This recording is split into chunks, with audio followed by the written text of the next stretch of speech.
In the vast, ancient heart of the Arabian desert, a vision of the future is taking shape. A vision so audacious, so monumental, it challenges the very definition of a city.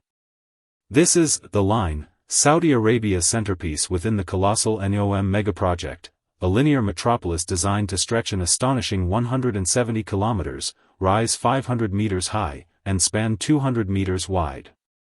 It's not just an architectural marvel, it's a bold declaration of intent, aiming to redefine civilization itself. The Line is the crown jewel of Saudi Arabia's Vision 2030, a national transformation program meticulously crafted to diversify the kingdom's economy, moving it beyond its traditional reliance on oil and positioning it as a global leader in innovation and sustainability. The sheer scale and futuristic promises of The Line serve as a powerful symbol of this ambition, a beacon designed to attract global talent, investment, and attention. The initial unveiling of The Line evoked a sense of awe, promising a utopian, sustainable, and technologically advanced linear city, entirely free from cars, streets, or emissions. But beneath this grand vision lies a complex, often challenging, reality. This project, unprecedented in human history, faces staggering costs, intricate logistical demands, profound environmental concerns, and severe human rights issues. This inherent tension, between unparalleled ambition and practical complexities, forms the very core of this unfolding urban experiment. Donald Webbles, a climate advisor for NEOM, described The Line as a moonshot, emphasizing that nothing like this has been done before. This novelty, this lack of precedent, while fueling its ambition, also makes it inherently risky, susceptible to unforeseen difficulties. We've already seen this in the financial hurdles, the logistical complexities, and the environmental and social controversies that have emerged. The narrative of The Line is therefore a compelling exploration of the tension between aspirational, untested innovation and the practical limitations of engineering, finance, and human impact on such an immense and experimental scale. At its heart, The Line aims to radically transform urban life. Its core promise is to prioritize human well-being, environmental sustainability, and technological innovation over the sprawling infrastructure and transportation networks that define our current cities.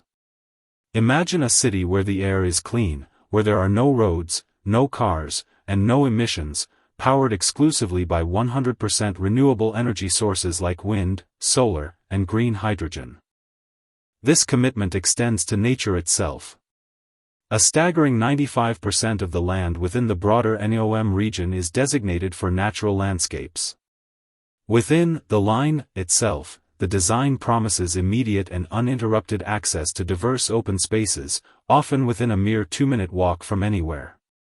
All daily essentials and amenities are touted to be accessible within a 5-minute walk, fostering a healthier, more active lifestyle and a strong sense of community.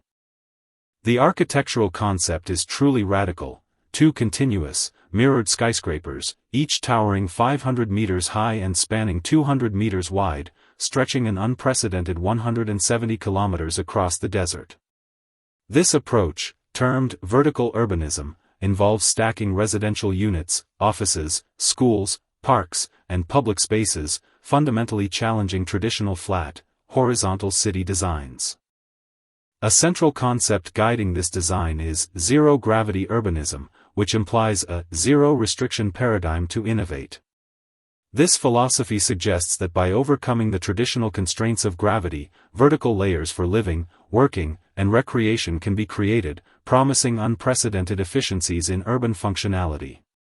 This philosophical shift, drawing parallels from Newton's Cartesian philosophy to Einstein's special theory of relativity, is cited as influencing the design, aiming to balance people's relationships with nature and with themselves. The striking exterior of The Line is a glass envelope, designed to blend seamlessly with the surrounding desert landscape and minimize its visual impact. This mirrored facade also allows natural light to permeate the city's interior from various angles, ensuring illumination from both above and through the sides. Extensive integration of artificial intelligence and robotics is planned for automated services, smart energy efficiency, waste management, and security solutions. The vision is for a cognitive city that leverages AI to predict and react to residents' needs, aiming to enhance the efficiency and convenience of daily life. To ensure a comfortable year-round climate within the city, the environment has been meticulously designed to allow for an optimal balance of sunlight, shade, and natural ventilation, complemented by integrated green open spaces. Finally, an efficient public transport network, including a high-speed rail system capable of reaching speeds of 512 km per hour, will connect the entire 170-kilometer length in just 20 minutes, effectively eliminating the need for private cars. Key global design firms engaged for Phase 1 include Delugan Meisel Associate Architects, as the lead urban designer responsible for the master plan, Gensler, as the city planning consultant, and Mott MacDonald, as the city infrastructure engineer. These firms were appointed in November 2024. However, the project has not been without controversy. Some prominent architects, such as Norman Foster and Francine Hauben from Meccano, reportedly terminated their participation due to human rights and ecological concerns, highlighting the ethical complexities associated with such a large-scale undertaking. While the line is designed with nodes, ensuring 5-minute walkability to amenities within localized areas, its extreme linear form, stretching 170 kilometers, inherently maximizes distances between inhabitants and facilities located in different nodes along the line. Researchers have critiqued this, arguing that it could lead to very long commutes for interactions or services across these distinct nodes, even with a high-speed rail system. This observation suggests a potential disconnect between the localized 5-minute city concept and the overall linear sprawl, raising questions about true connectivity across the entire length. Furthermore, this design approach introduces a significant vulnerability. Reliance on a single trunk line transportation system means that any disruption could severely impact the entire city's functionality in emergencies. The line represents a completely master-planned city, designed from specific needs selected and prioritized by experts, rather than evolving organically in response to the needs and desires of its inhabitants. This top-down, imposed approach, while potentially efficient for construction and the realization of a grand vision, raises profound questions about long-term livability, adaptability, and social cohesion. Historical parallels, such as Brasilia, a master-planned capital that struggled with everyday practicality and street life, serve as cautionary tales, demonstrating the challenges of creating a vibrant urban environment without the incremental growth and adaptation that characterize most successful cities. The question remains, can a city truly be human-centric if its entire existence is pre-designed and imposed, rather than allowing for the natural, incremental growth and adaptation that defines most thriving urban environments? Realizing a project of the line's unprecedented scale and verticality necessitates cutting-edge construction techniques and extreme logistical precision. A strategic decision has been made to build the city in 800-meter modular segments, a method intended to facilitate phased development and manage the immense undertaking in more manageable blocks. To support the foundational requirements of this colossal endeavor, a massive concrete factory, costing SAR 700 million, approximately $186 million, has been established. This facility is capable of producing up to 20,000 cubic meters of concrete per day. Early construction activities include what is described as the world's largest pile driving operation, underscoring the foundational effort required to support the towering structures. Artificial intelligence and predictive analytics are envisioned to power a central city management platform, ensuring efficient resource management across all urban functions, from energy distribution to waste management.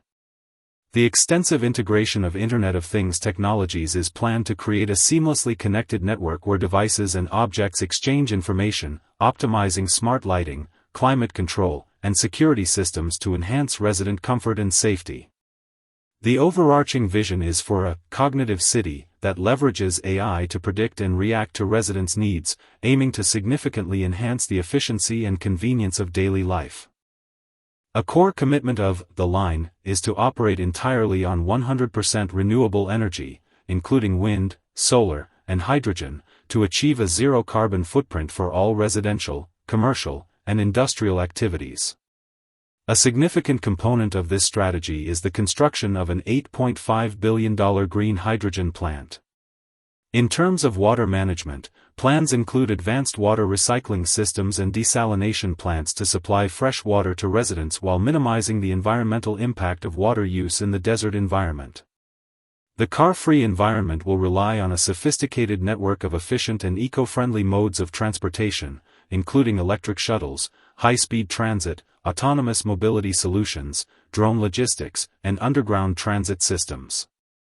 While the line is marketed as a zero-carbon city in its operational phase, the construction process itself presents a significant environmental paradox.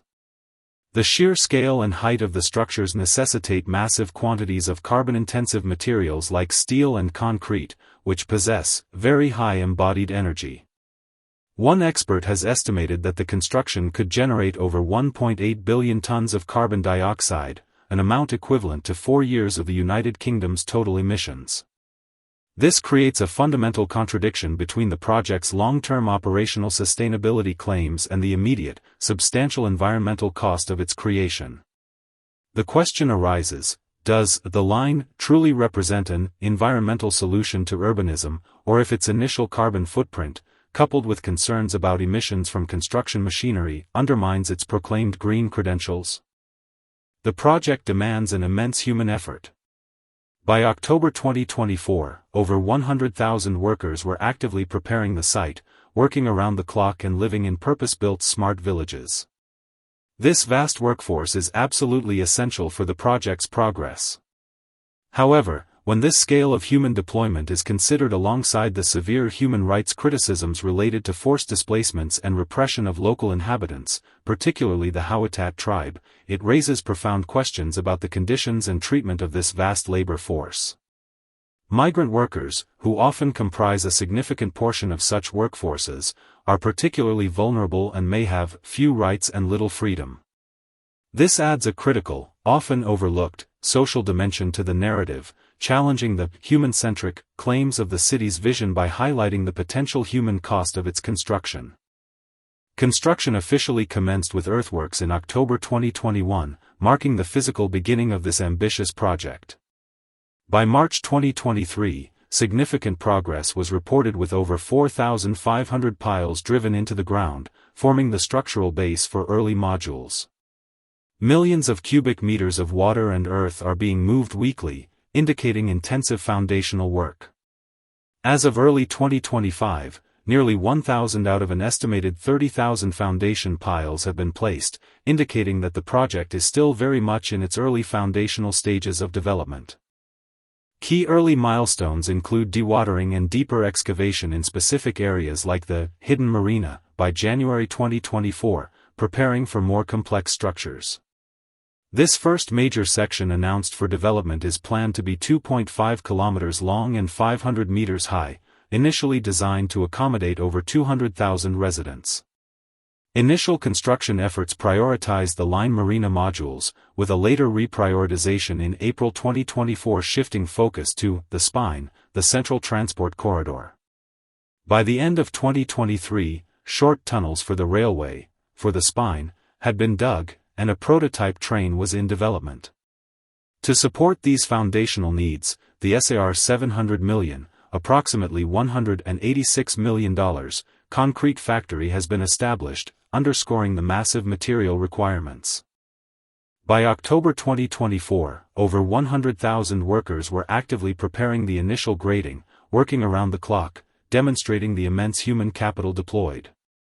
The construction site showcases over 10,000 manufacturing elements, with tons of materials being moved per week, illustrating the impressive scale of industrial and logistical operations. While descriptions such as rapidly taking shape, hive of activity, and impressive progress are used to characterize the construction, a closer examination of the actual numbers reveals a different perspective. For instance, only about 1,000 out of 30,000 planned foundation piles had been placed as of early 2025, and only 2.4 kilometers of the intended 170-kilometer length is the immediate focus. This indicates that the physical progress, while massive in absolute terms, remains in its very early infancy relative to the overall scale of the project. The sheer volume of earth moved or workers deployed, while impressive, needs to be contextualized against the 170-kilometer length and 500-meter height of the final vision. This contrast between intense localized activity and the vast, largely untouched desert highlights the immense gap between current progress and the final, advertised vision, prompting a critical assessment of what progress truly signifies in this context.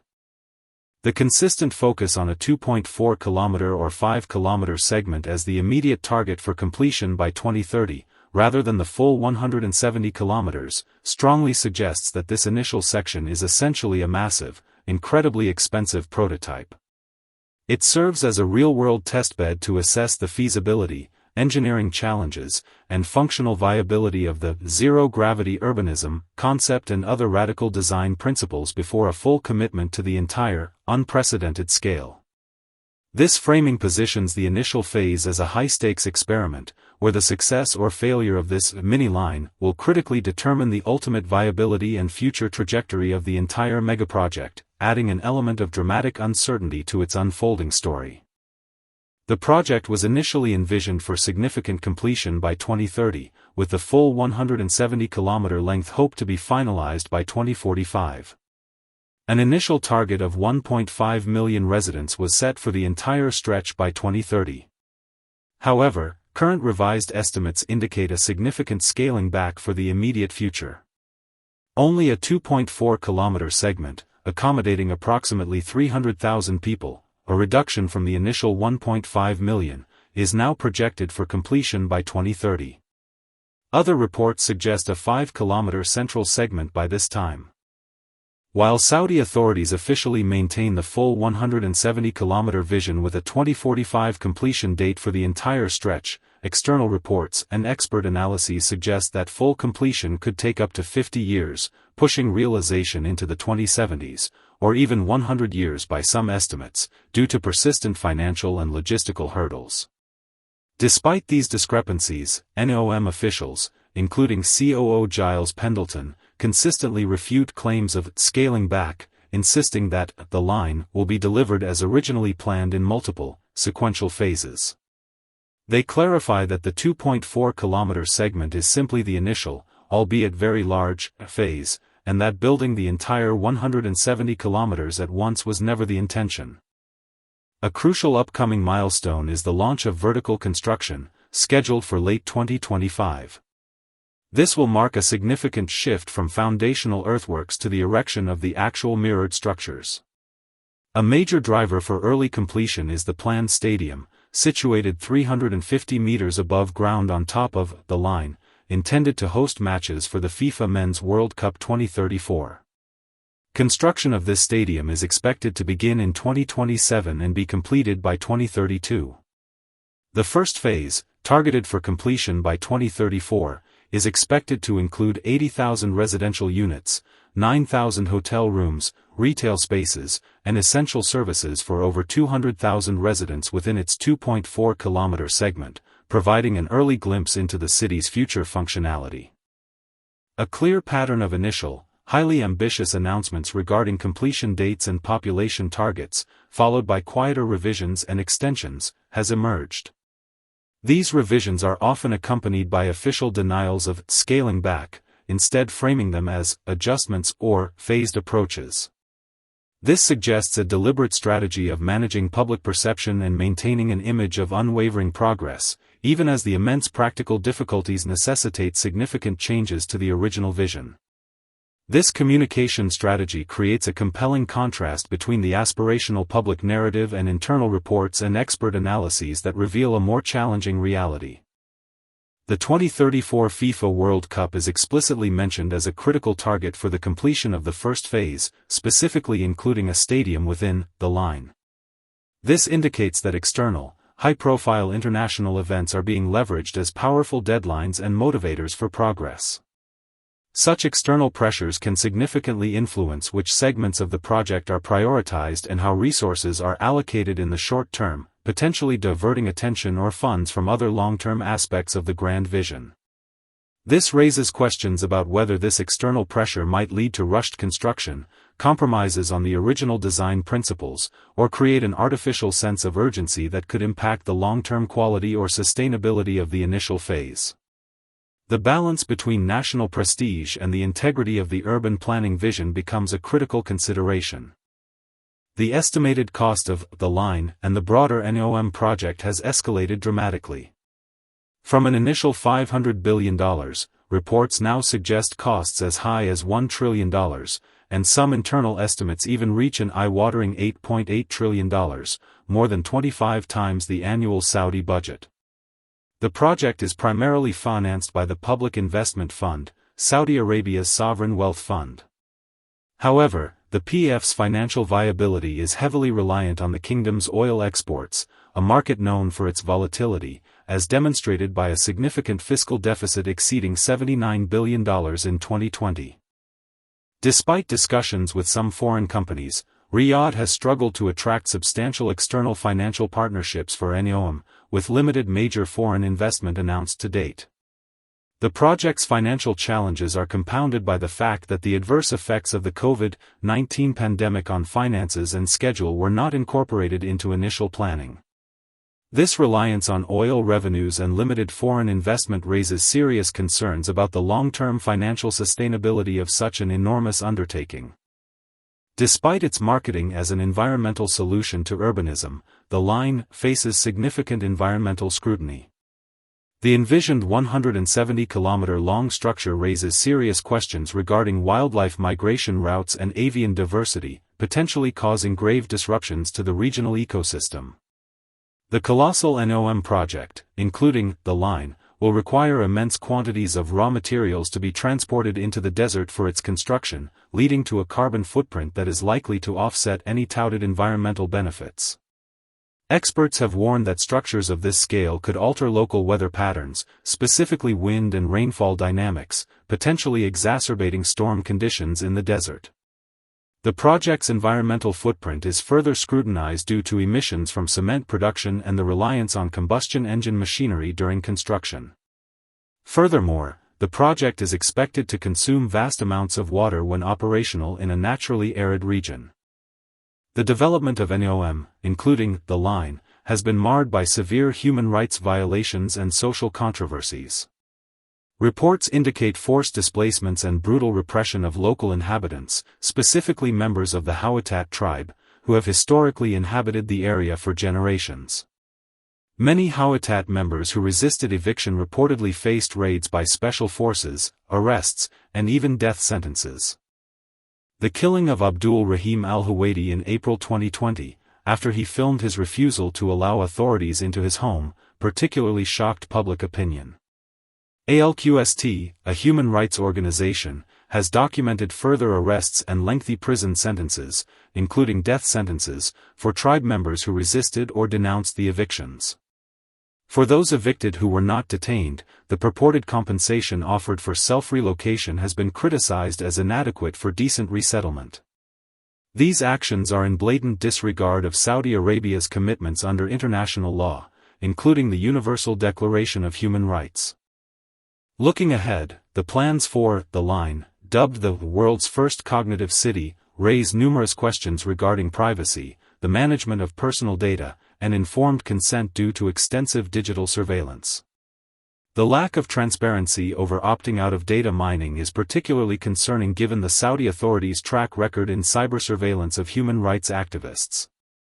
The design of the line also presents logistical challenges and questions regarding livability, as its linear form could maximize distances between people and places, potentially creating long commutes and threatening social cohesion. Concerns persist that, similar to past unfinished megaprojects in Saudi Arabia like King Abdullah Economic City, the line may fail to attract viable numbers of people despite its grand vision. The line stands as an unparalleled testament to audacious urban ambition, a visionary proposal to redefine human civilization and address contemporary urban challenges through radical design and cutting-edge technology.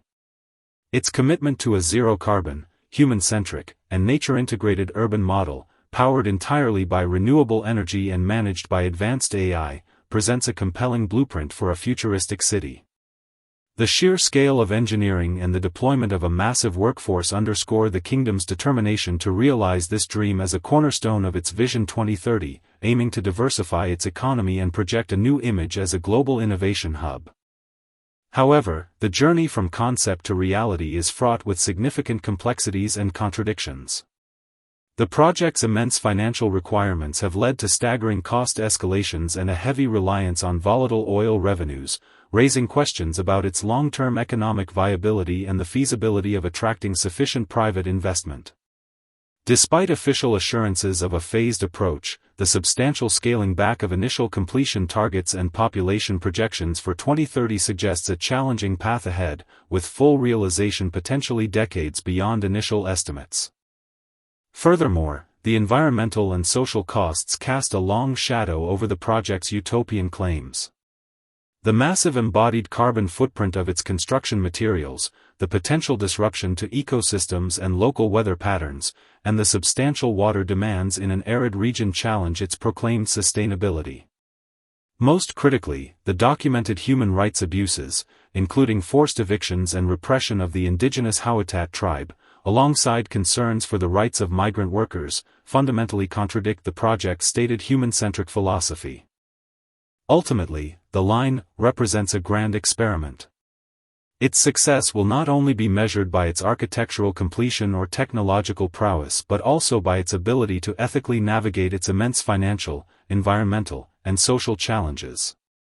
The world watches to see whether this vertical city will indeed become a model for future urban living or a cautionary tale of ambition exceeding the practical and ethical boundaries of development.